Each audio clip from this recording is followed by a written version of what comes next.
anyway, on the 21st of May, or the old school 9th of May 1877, the Romanian Parliament in the Romanian Parliament, Micolae Cogonoceanu read the Act of Independence of Romania as the will of the Romanian people.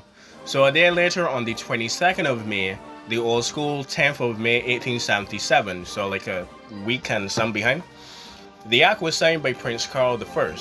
For symbolic reasons, the date of May the 10th was celebrated as Independence Day until 1947, since it also marked the celebration of the day when the German Prince Carl first came to Bucharest on the 10th of May 1866.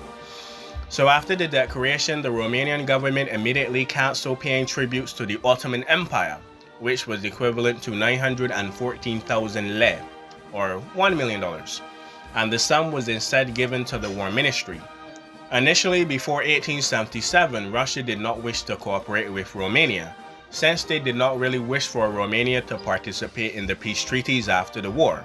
But the Russians encountered a strong Ottoman army of 40,000 soldiers, led by the famous Osman Pasha, at the siege of Plevna, or Plevne, when the Russian troops led by Russian generals suffered very heavy casualties and were routed in several battles near Moldova and Romania, or Wallachia, I guess. So due to the heavy losses, Grand Duke Nicolae Nikolaevich, yes, very good name. I should pass this down to my son, who will be in World War I, and some guy would mention him and think he is me, but not really me, but somebody else. The Russian commander-in-chief asked Prince Carl I for the Romanian army to intervene and join forces with the Russian army.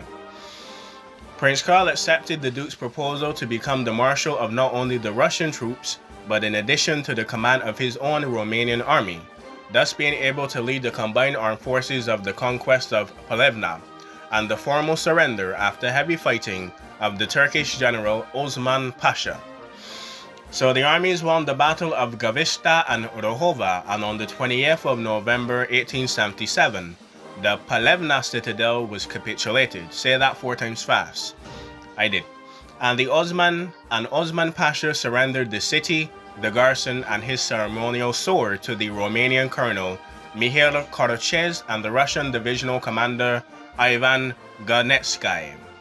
So after the occupation of Plevna, the Romanian army returned to the Danube and won the battles of Vadin and Samaradan. And on the 19th of January 1878, oh yeah, that's somebody's birthday, the Ottoman Empire requested an armistice, which was accepted by Russia and Romania. And Romania won the war, but at a cost of more than 19,000 casualties. Its independence from Poet was finally recognized on the 13th of July 1878. I mean, not the 4th of July, but pretty close, alright? As you know, Romania is not only connected to the Black Sea, but there's a big river called the Danube. I don't know if you ever heard of it. And there are actually some naval operations in the Danube. So the Romanian Navy consisted of 3 gunboats, which was the Stefan cel Mare, România, and Forgoru, and 1 spare torpedo boat, which was Randunica. The 3 gunboats displaced 352, 130, and 85 tons respectively. Stefan cel Mare and România each were armed with 4 guns and the Forugul with 1 gun. Despite its inferiority on paper, the Romanian Navy destroyed many Turkish riverboats patrolling the Danube. So according to the Russian-Romanian treaty in April of that year, the Romanian spear torpedo boat, the Randunica, served under the joint Russo-Romanian or Romanian-Russian command. I don't know how they name wars or joint operations. I believe it's depending on the vowel or alphabetically. But anyway, man. She was well known as the Tsarevich by the Russians. Her crew consisted of 2 Russian lieutenants, Dobosov and Shiratokov, and 3 Romanians, one which was Major Mogorescu, the official liaison officer for the Russian headquarters, an engineer, mechanic, and a navigator. Oh my. No wait, 3 men in a riverboat, I guess. Not a tub, but close enough, right? So as she was approaching the Ottoman monitor, the Shafai, the latter fired 3 rounds at her without any effect. But before she could fire the fourth round, Randoniki's spar struck her between the midship and the stern. The stern, right. A powerful explosion followed, with the debris of the Ottoman warship raising up to 40 meters in the air. A half-sunken monitor then reopened fire, but was struck once again with the same devastating effects. The crew of the Shafai subsequently fired their rifles at the Randonika. As the latter was retreating and their monitor was sinking at this point, I don't know what else it could do but sink. So following this action, the Ottoman warships throughout the remainder of the war would always retreat upon sighting spar torpedo boats. Oh no, Hamed, it is Randonika! Allah, we are going home. We are going home. The Russian lieutenants Dobosov and Sheratakov were decorated with the Order of St. George, while Major Maganescu was decorated with the Order of St. Vladimir, not Vladimir Lenin, Saint Vladimir, as well as the Order of the Star of Romania. So Randonika was returned to full Romanian control in 1878, after the Russian ground forces had finished crossing the Danube. Thank you, comrade. I did not want to get my boots wet. You don't have any boots, Vladimir. Shut up. We'll get new boots. It's not that big of an army yet. So the Ottoman monitor, the Shadfi, was the 400-ton ironclad warship with a maximum armor thickness of 76 millimeters and an arm with two 120-millimeter guns. Another Ottoman monitor, the Podgorice,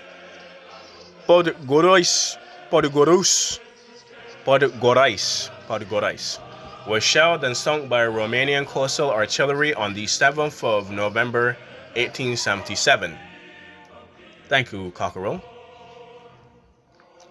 So the peace treaty between Russia and the Ottoman Empire was signed in San Stefano on the 3rd of March 1878. It created a Bulgarian principality and recognized the independence of Serbia, Montenegro, and Romania. The convention between Russia and Romania, which established the transit of Russian troops throughout the country, is by one which Russia obligated itself to maintain and have the political rights of Romanian states observed, such as they result from the internal laws and the extant tratatives or negotiations, and also to defend the present integrity of Romania. The Romanians believe that defend in a diplomatic act means the recognition of the status quo set by the Congress of Paris in 1856, whereby 3 countries of southern Bessarabia, part of Bojek, a region conquered by the Turks around the late 15th century and ruled until the 19th century when it was conquered by the Russians, and were taken back from the Russian Empire after the defeat of the Crimean War, and given back to the Romanians in the Principality of Moldova.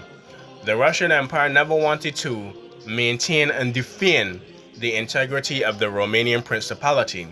They wanted to conquer as much as possible from the sick man of Europe, or the Ottoman Empire, the Black Sea region, which controlled the Danube, all the way down to Constantinople, or because Istanbul is modern day, so Constantinople. Dardanelles, the Bosphorus, and also the Mediterranean Sea, if they would get away with that. The treaty was not recognized by the Central Powers in The treaty was not recognized by the Central Powers. This is before World War I. And the 1878 peace conference in Berlin decided that Russia would give Romania its independence, the territories of northern Dobruja, the Danube Delta, and access to the Black Sea, including the ancient port of Tomis, as well as the tiny Snake Island, which was Insula Sperola, or Sperapilor.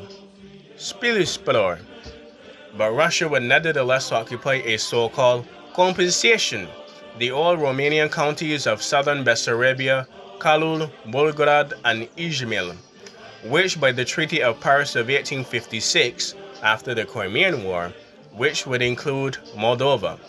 Prince Karl was most unhappy by this unfavorable turn of negotiations. He was finally persuaded by Bismarck in a now published original letter to exchange not for So Prince Karl was most unhappy by this unforgivable and unfavorable turn of negotiations. He would finally be persuaded by Bismarck in no published original letters exchanged at the time to accept the compromise from the Russians in view of a greater economical potential. Wait. Prince Karl was most unhappy by these unfavorable terms of negotiations. He was finally persuaded by Bismarck in a no published original letter, which was exchanged at the time, to accept this compromise with Russia in view of a greater economical potential of Romania's direct access to the Black Sea and its ancient ports at the expense of Bulgaria. Alright, that was not bad. Anyway, guys, I hope you enjoyed, because that is it. I hope you like it. I hope you enjoyed, and I'll see you next time. I'm gonna kind of leave it here. Yeah, this was kind of good. So anyway, I would just edit the one I have. I'll see you in like 5:30. I can edit this at like 6:30, so I'll just go outside and have the TV as background noise and edit this quickly. And I'll see you later. It's been a blast. Remember, boys, girls, NB, learn something. And I'll see you next time. And yeah, I'm out of here. So learn something. I'll see you later. Trying to keep the neck straight. Great posture as much as I can. Great posture as much as I can. I guess I could be a bit more relaxed. I really gotta learn to sit back and just relax too. Always tense. But yeah. So anyway, I hope you enjoyed.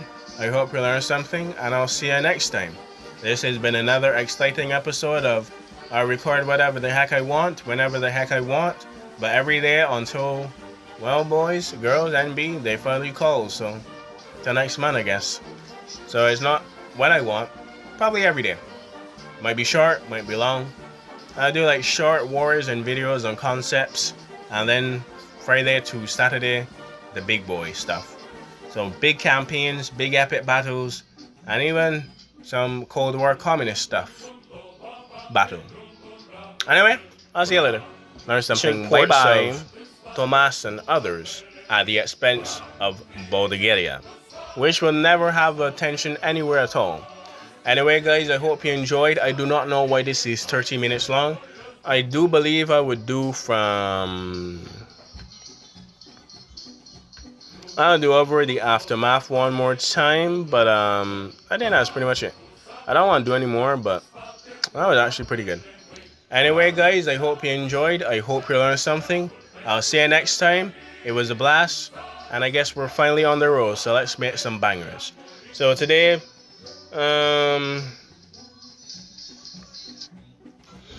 today was not too bad. Could have been better. I was a bit inconsistent, but I just gotta remember, try and do it the best of my abilities. But anyway, I gotta really keep my head up. It's a phone, so I can't really see properly. If it was on my laptop, I could actually get through with this, because I could actually look at the microphone, or even use my phone and just have the laptop as the actual voiceover thing. But then again, Audacity is becoming spyware, so yeah. Anyway, I guess I would get a crap torrented one or a zip file one. Anyway, guys, stay safe on the internet. Stay safe. Remember, learn something. Boy, girl, or NB, whatever. And I'll see you next time in another exciting episode of whatever I feel like. Learn something. Anyway, bye-bye. Craig of the Crete isn't actually that bad. Mostly the story thing, though, but everything after that is like modern cartoon, which I don't like, but the story is actually quite nice. Anyway, bye-bye.